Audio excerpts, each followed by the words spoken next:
নমস্কার বন্ধুরা, আমি পূজার বেঙ্গলি ঘরকন্যা পূজা চ্যানেলে আপনাদের অনেক অনেক স্বাগত।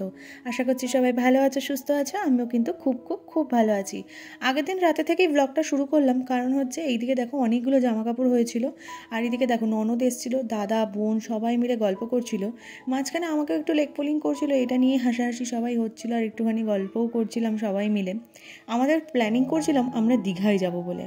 তোমাদের দাদা বলছে তোমরা গল্পই করে যাও, তোমাদের কবে থেকেই তো শুনছি, আশা করছি আর যাওয়া হবে না দীঘায়, তোমরা শুধু প্ল্যানই করে যাও আর করে যাও। মাঝখানে দেখো ও বলছে যাই, আমি গিয়ে ক্যামেরাটা বন্ধ করে দিই। আমি ভাবলাম ক্যামেরাটা বন্ধ করে দিয়েছে, তাই আবার ক্যামেরাটা দেখতে গেলাম।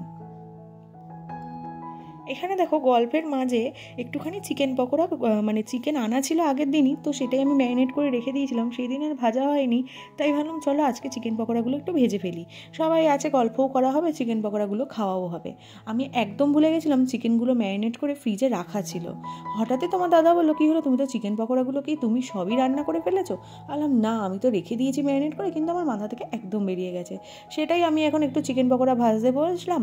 এখানে দেখো কিছুই না, একটু ব্যাটারটা দিয়ে আমি না অল্প তেল গরম করে ব্যাটারটা মানে চিকেনের পকোড়াগুলো দিতে থাকি, কারণ তেল প্রচুর গরম হয়ে গেলে না চিকেনের পকোড়া একদিক ভাজা হয় একদিক ভাজা হয় না। এদিকে দেখো সুন্দর করে লাল লাল ভাজা হয়ে গেছে, খেতেও কিন্তু খারাপ হয়নি, ভালোই হয়েছিল। তবে এখানে দেখো চিকেনগুলো আমি তুলে নিচ্ছি। তোমরা দেখলে হয়তো ভাববে তেলটা ঠান্ডা, তেলটা কিন্তু একদমই ঠান্ডা না। আর যখন চিকেন পকোড়া বা কিছু তুলবে না, একটা টিস্যু পেপার রেখে তারপর পকোড়াগুলো, যে কোনো পকোড়াই তুলবে, তাতে দেখবে পকোড়ার তেলগুলো মানে চুষে না এই টিস্যু পেপার, কিন্তু এতে পকোড়াগুলো খেতে বেশি ভালো লাগে। তো এখানে ওদের পকোড়া দিদি, তার মধ্যে আমার ননদ একটুখানি বললো দাঁড়াও বৌদি আমি একটুখানি আসছি। ও আসছি বলে গেল, আমি বললাম দাদা রান্নাটা করছি একটু বাদে যা। তো যাই হোক, ও আসুক তারপর ওকেও দেবো। এখানে দেখো তোমাদের দাদার পকোড়া বানানো, আমি খাইনি কারণ আমার না সেদিন আর কোনো কিচ্ছু খেতে ইচ্ছা করছিল না, কোনো পকোড়া, কারণ আমার এতটা পরিমাণ গ্যাস হয়ে গেছিলো যে আমার কিচ্ছু ভালো লাগছিল না। তাই তোমাদের দাদাকে চিকেন পকোড়া দিলাম, আর এদিকে ননদের জন্য রেখে দিয়েছিলাম। তো গুড মর্নিং গাইস। তো এখানে দেখো সকালবেলা আমি ঘুম থেকে উঠে গেছি, আর উঠেই দেখো এখানে প্রথমে চলে এসেছি কোন কাজে জানো, প্রথমে চলে এসেছি এদিকে তোমার গাছটাকে ঠিক করতে। আমি না ভাবলাম গাছটা ঠিক করে, কারণ আমি একেবারে বাসি কাজ সেরে তারপর স্নান টান করে রান্নার দিকে যাব।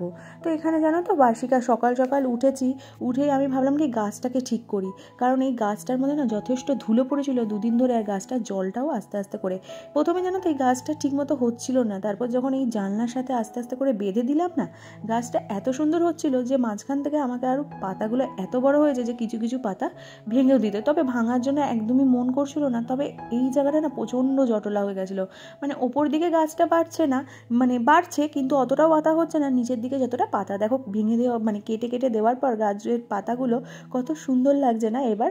তারপর এখানটা পরিষ্কার একটু করে দিলাম, আমি ভাবলাম একটুখানি সারাদিনে তো ধুলো পড়েই, তাই আমি রোজ না পারলেও একদিন অন্তর হলেও একটুখানি এই জায়গাটা মুছে দিই, আর সব কিছুই হালকা করে মুছে দিই। আর তোমাদের যেটা দেখাই সেটা হচ্ছে দেখো সকাল সকাল কত বড় ব্লেন্ডার করে দিয়েছি আমি এই স্ট্যান্ডটা দিয়ে ভিডিও করি। আমার যেহেতু দুটো স্ট্যান্ড, আর এইটা না অনেক পুরনো, মানে বিয়ের অনেক প্রথম আমার যদি কোনো স্ট্যান্ড কেনা থাকে সেটা হচ্ছে এটা, তাই এটার মায়া আমি একদমই ছাড়তে পারিনি। আর এইটা আমার দোষেই হলো, এই যে হাতলিটা দেখছো এই হাতলিটা দিয়ে উপর নিচ করা হয়, আর এটা এতটাই শক্ত পরিমাণে আটকানো ছিল, আমি সেটা উপর নিচ করতে গিয়ে একেবারে ডগা থেকেই ভেঙে দিয়েছি, মানে মাথা থেকে একেবারে পুরো ভেঙে দিয়েছি। আর তো এটা দিয়ে কোনো কাজ হবে না, তাই এটার মায়া ছেড়ে এটাকে এখন বিদায় জানাতেই হবে। তাও দেখবো কোনোভাবে সেটিং করা যায় কি না, কারণ এটা যেহেতু লাইফের সবথেকে মানে ভিডিও যখন শুরু করেছিলাম একেবারে প্রথম স্ট্যান্ড, তো তাই এটার মায়া একদমই ছাড়তে পারছি না, তাই জানি না কি করব। তো যাই হোক, সকাল সকাল এত বড় লস খেলাম, আর এত লসের থেকে বড় কথা পুরনো জিনিসের মায়া ছাড়তে হবে। তো দেখা যাক কী করি, চলো আবার কাজে লাগা যাক, কারণ মায়া ধরে থাকলে তো আর হবে না বলো, সারাদিনই যদি ওইটা নিয়ে পড়ে থাকি তাহলে আর একটা কাজও হবে না। আর যে স্ট্যান্ডটা দিয়ে এখন ভিডিও করছি সেটা না বিয়ের মানে পরেই কেনা, কিন্তু দুটো স্ট্যান্ড থাকলে খুব সুবিধা হতো। তো যাই হোক, আর কি করা যাবে, ভেঙে যখন গেছে কিছু তো আর বলার নেই। তো তারপর এদিকে দেখো গ্যাসটা, কালকে যেহেতু চিকেন পকোড়া করলাম না, তারপর আর গ্যাসটা মোছা হয়নি, তো আমি ভাবলাম গ্যাসটা যখন মুছছি লাইটারটাও হালকা হালকা তেল কিস্টে হয়ে যায়, যেহেতু সবসময় গ্যাসের পাশে থাকে, তাই ভাবলাম একেবারে মুছে দিই। তো গ্যাস ট্যাস মুছে আমি এদিকে পরিষ্কার হয়ে স্নান টান করতে যাব। তো এইদিকে দেখো গ্যাসটা আমি মুছে ফেলছি। আমাদের না এই গ্যাসটা যদি সবসময় তোমাকে মানে তুমি ভাবলে রান্না করে রেখে দেবো পরে মুছবো, সেটা করলে হয় না। কালকে আমার একটু কাজে ব্যস্ত হয়ে গেছিলাম, আর রাত্রিবেলা যেহেতু রান্নার কোনো ব্যাপার ছিল না, আর শরীরটাও ভালো লাগছিল না, তোমাদের বললামই যে আমার প্রচণ্ড পরিমাণে গ্যাস হয়েছিল, তাই জন্য শরীরটা খুব খারাপ করেছিল, তাই আর মোছা হয়নি। তো এদিকে দেখো আমি গ্যাস ট্যাস মুছে দিচ্ছি। আর বাসি গ্যাস মানে গ্যাসে না গ্যাসে বলছি বাসি গ্যাসে রান্না করতে মানে স্টোভে রান্না করতে একদমই ভালো লাগে না।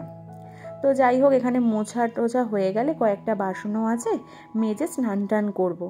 তো তোমরা সকালবেলা উঠে কী কী কাজ করো আমাকে কিন্তু সবাই কমেন্ট করতে পারো। আর আমারও জানো তো আজকের সকালটা জানি না কেন খুব ভালো লাগছে, কারণ গাছগুলোকে ঠিকঠাক করতে পারলাম। আমি না ভেবেছি আরও কটা গাছ লাগাবো, তবে আমাদের না এখন এই রাস্তাটা যেহেতু উঁচু হয়ে গেছে, তাই জন্য জানো তো বৃষ্টি হলেই জল জমে যাচ্ছে আমাদের দুয়ারটার মধ্যে। তাই আমাদের বাগানটার মধ্যেই যা গাছ লাগানো আছে, আমি যেটা ভেবেছিলাম যে ছাদে কটা টবে গাছ লাগাবো, আমার শাশুড়ি মা মানে মা বললেন যে এখন লাগিও না, মানে লাগাস না এখন গাছ, একটুখানি রাস্তার আমি এই জায়গাটা উঁচু করে নিই, তারপর টবে টবে গাছ করে দেবো তোকে।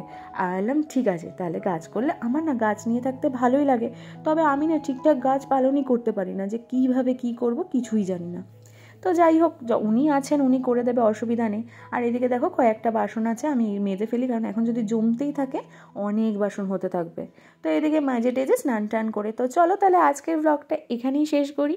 সবার কেমন লাগলো অবশ্যই কিন্তু জানিও, আর ভালো লাগলে অবশ্যই কিন্তু লাইক কমেন্ট শেয়ার আর সাবস্ক্রাইব করে দিও। আর যারা ফেসবুক থেকে দেখছো তারা কিন্তু অবশ্যই ফলো করে দিও। তো চলো আজকের মতো বিদায় নিই, সবার সাথে দেখা হচ্ছে নেক্সট ব্লগে। তো সবাই ভালো থেকো, সুস্থ থেকো, সেফ থেকো। সবাইকে শুভরাত্রি।